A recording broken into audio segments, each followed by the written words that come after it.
আসসালামু আলাইকুম। ১ minute internet বন্ধের পরিকল্পনা অবশেষে বাদ।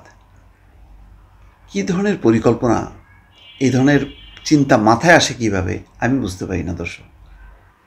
একবার দেখেন জুলাই গণঅভ্যুত্থান দিবস, হঠাৎ করে বলো যে বাংলাদেশ কি পুনর্জাগরণ দিবস ৮ তারিখে। ৮ তারিখ কোথাতে আসলো? ৮ তারিখ একটা ক্যাবিনেট গঠিত হলো, ৫ তারিখটা হলো আসল গণঅভ্যুত্থান দিবস। তো গেল, প্রবল সমালোচনার মুখে সেটা বাতিল।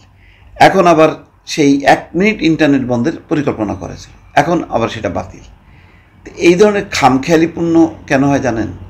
অর্থাৎ বর্তমান যে সরকার, সেই সরকারের হচ্ছে রাজনৈতিক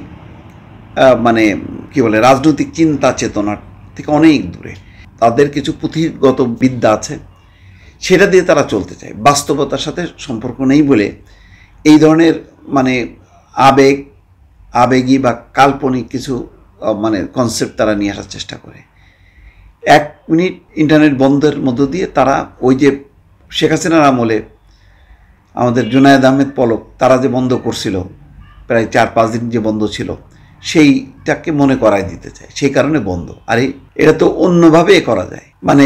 ওই যে দেখলাম রিপোর্টে যে ১ মিনিট বরং ইন্টারনেট এটা ফ্রি করে দেওয়া যায়, উল্টা করা যায় বা অন্য, এটা এই ধরনের চিন্তাটাই বা কেন আসে? অন্তর্বর্তী সরকার অবশেষে ১ মিনিট ইন্টারনেট বন্ধের পরিকল্পনা থেকে সরে এসছে। প্রবল সমালোচনার মুখে জুলাই পুনর্জাগরণ অনুষ্ঠানমালা থেকে ইন্টারনেট বন্ধের পরিকল্পনা বাদ দেওয়া হয়েছে বলে বৃহস্পতিবার ফেসবুকে জানিয়েছেন সংস্কৃতি বিষয়ক উপদেষ্টা মোস্তফা সরওয়ার ফারুক। বুধবার জুলাই পুনর্জাগরণ অনুষ্ঠানমালা ঘোষণা করেছিল অন্তর্বর্তী সরকার। গতকাল রাতে প্রধান উপদেষ্টার ভেরিফাইড ফেসবুক পেজ থেকে এই অনুষ্ঠানমালার বিস্তারিত প্রকাশ করা হয়। এর মধ্যে একটি কর্মসূচি ছিল ১৮ই জুলাই সারা দেশে ১ মিনিটের জন্য প্রতীকী ইন্টারনেট ব্ল্যাকআউট। চিন্তা করেন, সরকার বলছে ২০২৪ সালের ১৮ই জুলাই রাত ৯টায় আন্দোলন ঠেকাতে তৎকালীন সরকার মোবাইল ইন্টারনেট বন্ধ করে দিয়েছিল। সেই সময়কে স্মরণ করতে এই প্রতীকী ইন্টারনেট ব্ল্যাকআউটের সিদ্ধান্ত, যা বাস্তবায়ন করবে ডাক, টেলিযোগাযোগ এবং তথ্য প্রযুক্তি বিভাগ। এই ধরনের চিন্তা কারা উদ্ভট ধরনের চিন্তা আনে, এটাও একটা ভাবার বিষয় যে মাথায় চিন্তা আসলো কী করে, যেটা খারাপ জিনিসকে প্রতীক হিসাবে এটা তো অন্যভাবে করা যায়, যে আরও স্বাধীনতা, আরও মুক্ত করার নানান পরিকল্পনা আনতে পারত। খারাপ জিনিসটাকে এখন হাসিনা সরকার 10টা থাপ্পড় মারছে বলে আমি কি প্রতীক হিসেবে একটা থাপ্পড় দিয়ে ওটাতে স্মরণ করাবো? তবে সরকার এমন সিদ্ধান্ত নানা সমালোচনার জন্ম দেয় সামাজিক যোগাযোগ মাধ্যম ফেসবুক জুড়ে। নেটিজেনরা এই ধরনের পরিকল্পনাকে সস্তা চিন্তা বলেছেন, আবার কেউ আবার একদিন ইন্টারনেট ফ্রি করে দেওয়ারও দাবি জানিয়েছেন।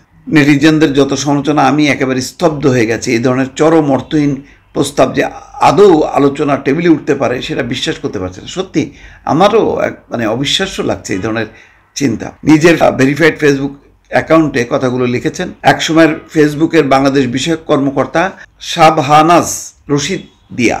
অন্তর্বর্তী সরকারের পক্ষ থেকে ১৮ জুলাই ১ মিনিটের জন্য ইন্টারনেট বন্ধের কর্মসূচি ঘোষণার প্রতিক্রিয়ায় গতকাল তিনি একথা লেখেন।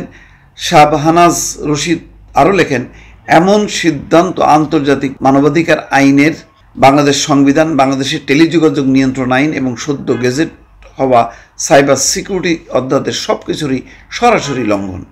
শাবহানাজ রশিদের আশঙ্কা, এমন সিদ্ধান্ত অত্যন্ত বিপজ্জনক নজির স্থাপন করবে, যাতে বর্তমান এবং ভবিষ্যতে কোনো সরকার অনায়াসে কোনো অর্থপূর্ণ বা আইনসম্মত কারণ ছাড়া ইন্টারনেট বন্ধের চিন্তা করতে পারে। এর পরিবর্তে একদিনের জন্য ইন্টারনেট বিনামূল্যে করে দেওয়া উচিত বলেও তিনি লিখেছেন। এটা সঠিক কথা বলছে, আমি সম্পূর্ণ একমত।